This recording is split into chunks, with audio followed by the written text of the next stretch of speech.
چکدارên داعش هێرشên xwe wê netkirin da ku di torên komalatî de belav bikin. Li hin ciwan çekdaran hatine kuştin û parça vîdyoyên wan jî di nav mobaylên pêşmergeyî de dihêne dîtin. Her galopalê kev de berdestê pêşmergey em agirdarê hemî pêşmergeyên ku dest lê nedin û destkarîdanekên gehîne cêt pevêndar. Îstîfade jêt kirin ji bizav û levlîvên wana ji her boçûneka wana yan ji her tişekê keftiye wî arşîvî de.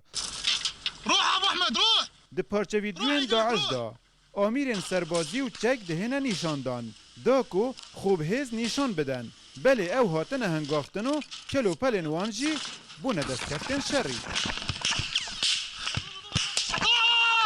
الو والله صافر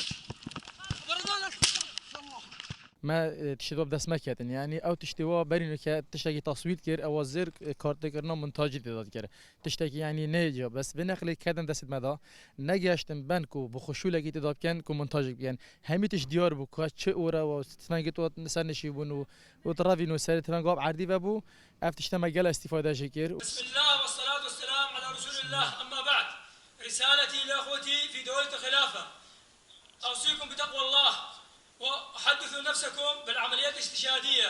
Çekdarên Daeş vîdyoyên şerê xwe tomar kirin.